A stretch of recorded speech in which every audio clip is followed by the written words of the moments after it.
It is Take Action Tuesday. Can you believe it? We're doing it here. Take Action Tuesday. And you're in the sweet spot. Thank you for joining me. I'm Dr. Derek Sweet. I'm a board-certified psychiatrist. I work in elite and high-performance circles. More than that, I'm your teammate. I've been saying this all along for many years. You and I are teammates. We're teammates in the game of life. This week, Sweet Spotters, we've been doing an amazing series here, a really cool series. It's called the Adult Rhyme Series. And we're taking nursery rhymes and we're turning them into these adult moments where we can have an adult conversation about them. So good morning, good afternoon, and good evening. I don't know where this finds you, but welcome. Welcome back to the Sweet Spot. I'm your host, and I'm looking forward to having a fun time with you as we go through these wonderful adult rhymes. And if you were with us yesterday for Making Moves Monday, you heard about the amazing I'm still laughing because I got so much cool feedback about this idea of being nimble, being quick, and jumping over the candlestick. Oh, good old Jack. If you haven't heard that one, go back and listen to Making Moves Monday. It was quite cool. So this week, this day on the Sweet Spot, today, Take Action Tuesday, we're trying something a little different. Yesterday, with Jack be nimble, Jack be quick, we were getting ready. But today is about taking action because today's Take Action Tuesday, and here's what I want you to understand right from the start. Taking action doesn't mean charging forward. I know when we hear that, we think that that is what taking action is. And in many cases, it is. But it's not always the case. Sometimes taking action means knowing when to stay. And sometimes, just sometimes, taking action means leaving. So both of those things require a certain level of discernment and a certain level of courage. But what is today's rhyme? Well, I got a good one for you. You ready? All right, let's do this. Little Miss Muffet sat on a tuffet, eating her curds and whey. Along came a spider who sat down beside her and frightened Miss Muffet away. You remember that one, right? Little Miss Muffet sitting on the tuffet, eating curds and whey. You remember that one. 3 lines. A peaceful moment for Miss Muffet. But she gets an unexpected disruption, right? And then there's this response, a response that she gives. She runs away. And I think this has been misunderstood for centuries. Because here's what I want to ask you today. Was Miss Muffet wrong to run away? And by the way, who is Miss Muffet? Just like yesterday on Making Moves Monday with Jack, right? We were like, who's Jack? Who is this Miss Muffet? What? She has no title. She's not Miss Muffet the executive or Miss Muffet the elite athlete. She's just Miss Muffet, sitting peacefully, minding her business, snacking, having something to eat, when something unexpected shows up and changes and disrupts everything. And I want to be clear right from the start. Miss Muffet's response has nothing to do with her being a woman. Fear does not discriminate. Fear doesn't care about your gender. It doesn't care if you're a man or a woman. It doesn't care what you are. Fear doesn't care about your title, your age, what's on your resume, what you can bench press or not, how fast you run. Fear is universal. We all, every last one of us, feels it and understands it. And so is courage. Courage is also universal, and it takes courage to respond. And sometimes it takes more courage to respond wisely than to just react. Now let's go back to my question. Miss Muffet, who's basically a stand-in for any one of us. Was Miss Muffet wrong to run? Here's where it gets interesting, sweet spotter. What, just what, if that wasn't a spider? Some harmless little spider, right? What if it was a black widow, the most poisonous, deadliest of spiders? And what if it ran under the tuffet or whatever she was sitting on? What if you couldn't see it? Like, what if it was like moving quickly around you? What if it was a rattlesnake, a mamba or something? What if it was a lion?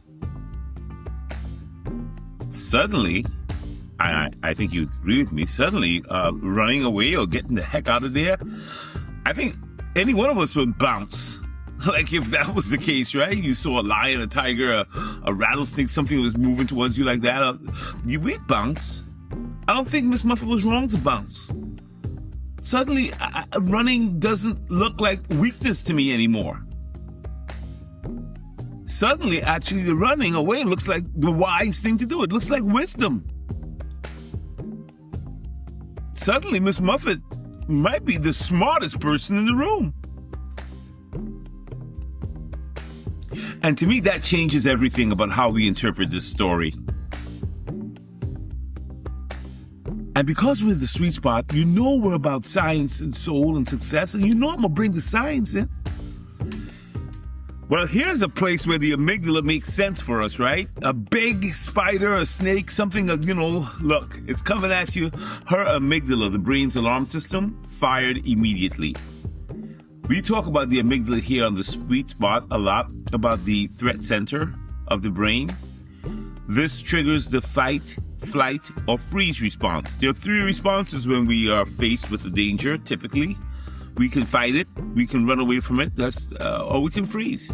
You see it on the Discovery Channel all the time when some big old leopard is coming after a little deer or something, and that thing either starts to fly or it freezes and it tries not to move. And when it's caught, it's got to fight. Those are the three responses that was available to Miss Muffet as she sat on her tuffet eating her curd and whey. Yeah, she could have, her amygdala said, look, you have to fight, to flight, or to freeze. She flew. She took off. You see, when the amygdala responds, there's a cascade of stress hormones, including cortisol and adrenaline, that prepare the body to do one of these things. To confront the threat or to escape it. Miss Muffet, she chose to escape it. And here's what's critical. That response has kept human beings like Miss Muffet and our ancestors alive for hundreds of thousands of years, sweet spotters. The fight, flight, freeze response is not a malfunction. No, sir. It's a feature. It's a feature of being human. It's your brain doing exactly what it was designed to do. Assess the threat, make a decision, and take action to protect yourself. It's Take Action Tuesday. The real question neuroscience asks is not did you run, but rather did you assess the threat accurately?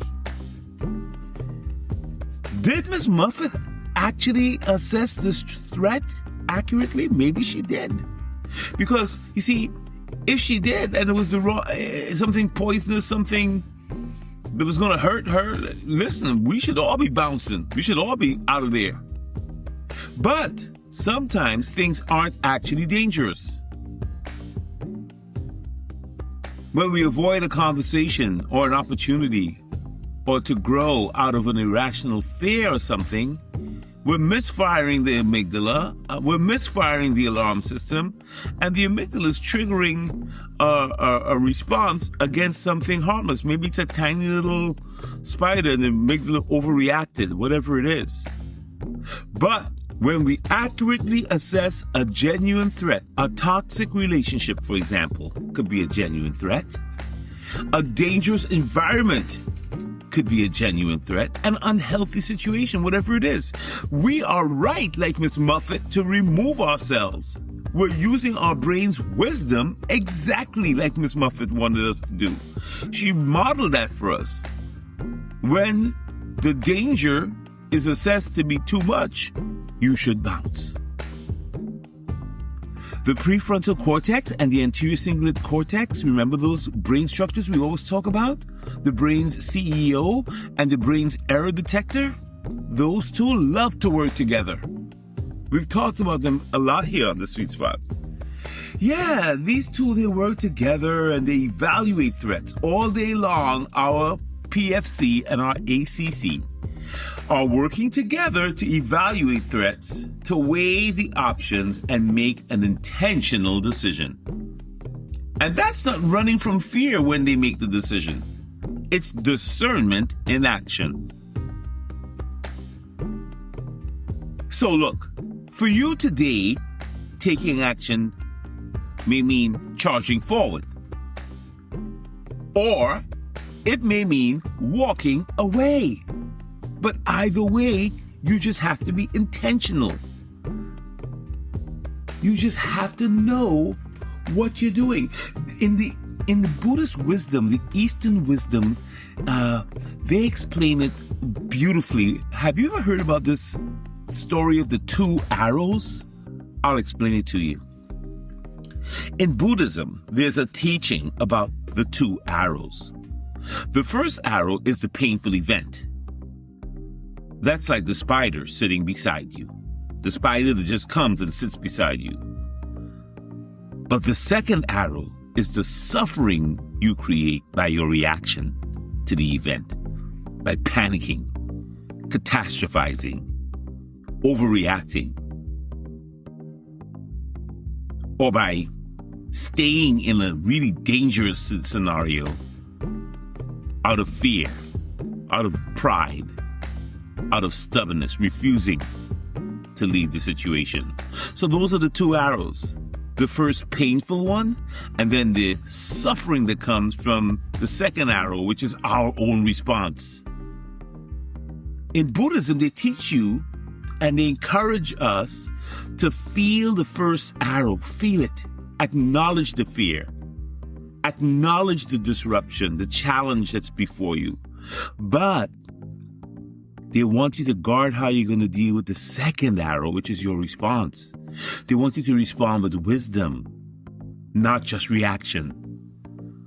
Sometimes the wisdom says, stay.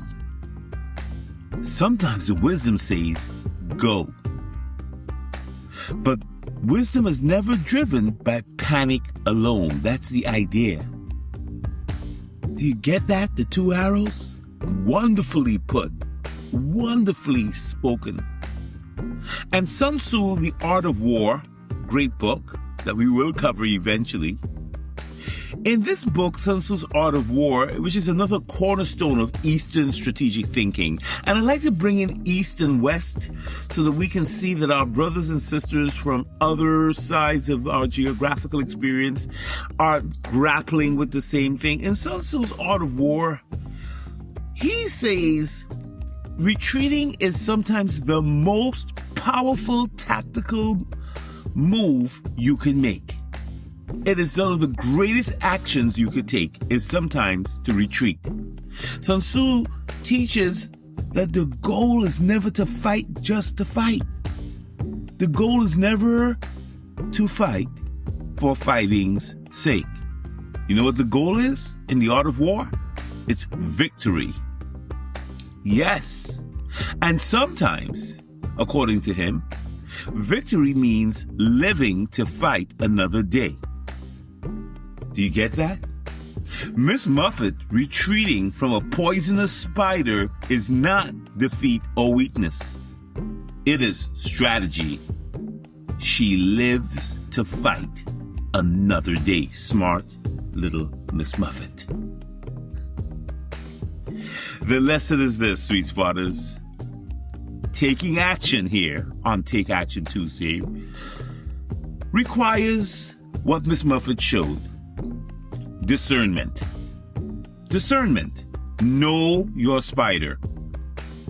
That's what I'm trying to get across, in case somebody thinks I'm really talking about just actual spiders. No, know your spider. What's your spider? Assess your threat. What is threatening you? What has come and sat beside you while you were just minding your business and trying to move in on you? You should know your spider, assess your threat, and then take an action with intention. Act intentionally, act purposefully, and act wisely.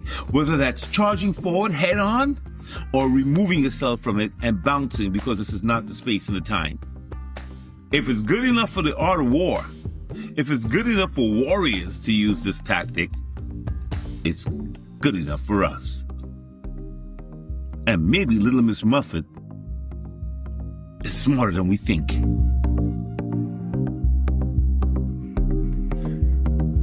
You know, I never close without talking about the ancient wisdom. What does Little Miss Muffet, who sat on her tuffet, eating her curds and whey, when along came a spider and sat down beside her and frightened Miss Muffet away, what does that have to do, Dr. Sweet, with the ancient wisdom? Well, here's what I got for you. That ancient wisdom just never ceases to amaze me. You could always find something for yourself. In Proverbs, verse 3, it's Proverbs 22, verse 3, yes.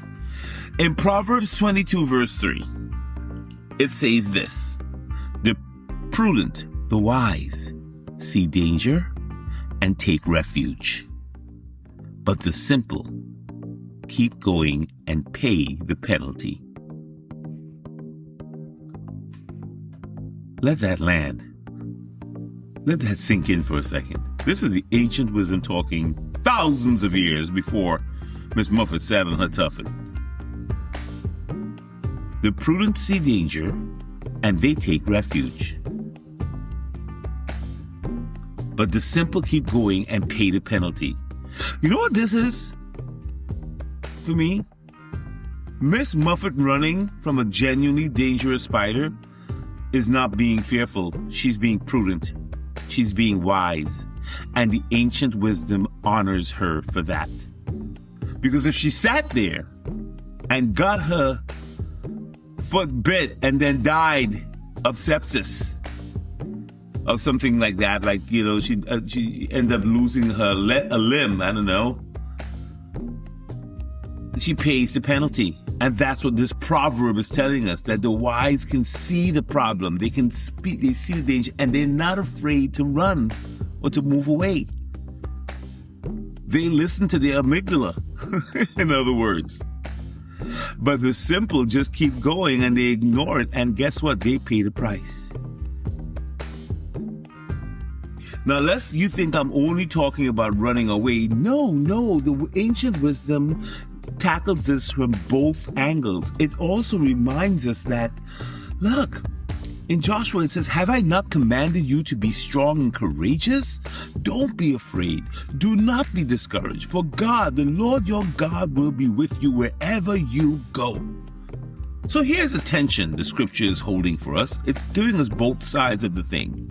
You can be prudent and wise enough to recognize real danger and take refuge.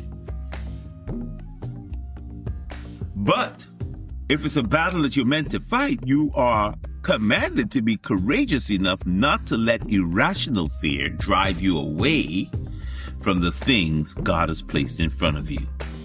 Sometimes you do have to face Goliath, and he's got to go down.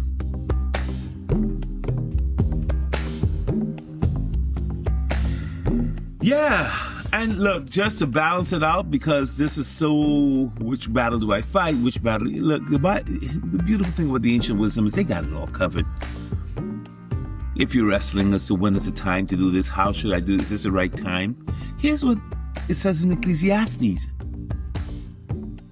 There's a time for everything.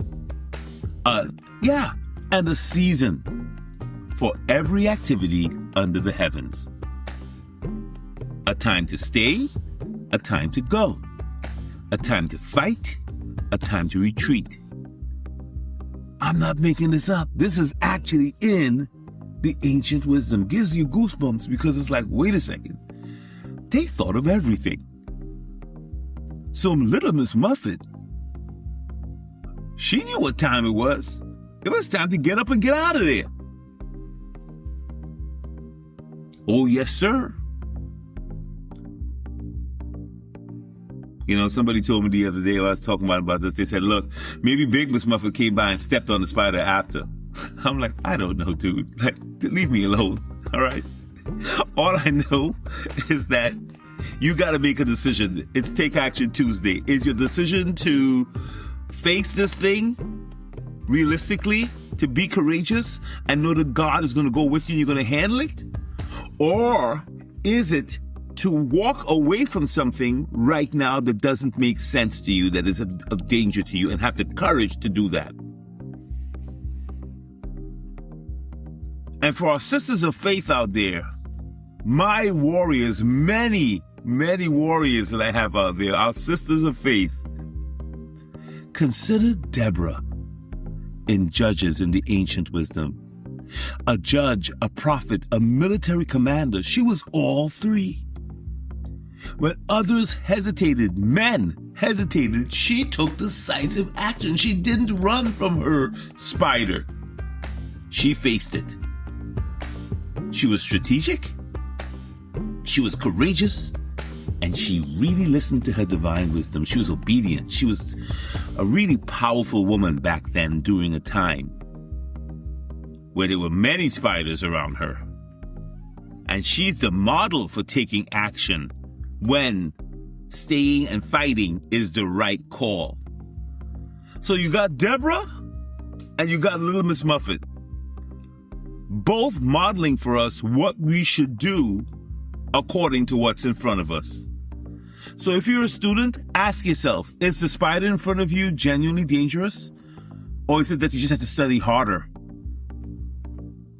If you're an athlete, your spider might be the fear of performing after an injury, coming back after a big injury. Can you do it? Will you get hurt again? Ask yourself, is this fear protecting me from real harm, or is it holding me back from my potential? Maybe you're a first responder, you're a medical professional, you know better than anyone that tactical retreat is sometimes the most professional and life-saving thing you can do. Pulling back from a collapsing structure and stepping away from a volatile situation and calling for backup, those are not weak actions. That's wisdom in action. Come on now. Listen, you're a business professional. You're a big-time executive. Congratulations. Your spider, you know what your spider might be? It might be a toxic partnership at the office. It might be one of your ventures that's actually failing. Maybe there's a relationship you're in that's draining your organization. Yeah, those are all spiders. You know what taking action could be? Walking away like Miss Muffet. Like they say in Trinidad, it takes two hands to clap.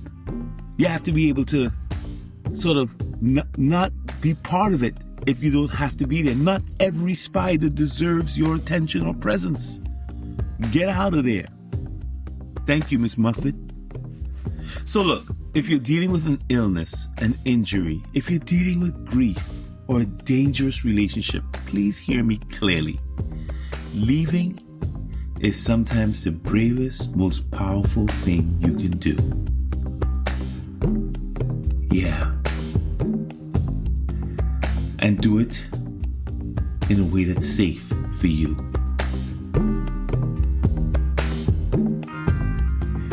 Yeah. This is the sweet spot. This is Take Action Tuesday. Whatever your spider looks like today, sweet spotter, the message is the same. Know your spider. Assess the threat. And take action. Whether that's staying or bouncing. You get it? All right, we went in today. Oh, we went in with Miss Muffet today. So you know what? As we close, and you think about it, do you have the wisdom to know which spider you're facing? Think about it. Think about it and then make a decision. If you are enjoying this little series we're doing here on the Adult Rides, I invite you to subscribe. It's completely free. We don't always have this much fun like this. We're just riffing and having fun with Adult Rides. This is hilarious to me, but I love it. And if you know someone who could benefit from this, please share it with them. Tomorrow, Sweet Spotters, is Win It All Wednesday, where we talk about what it takes to go all the way and finish what you started. You don't want to miss it. Until then, be well, be wise, take your action, and I'll see you for Science, for Soul, and more success tomorrow.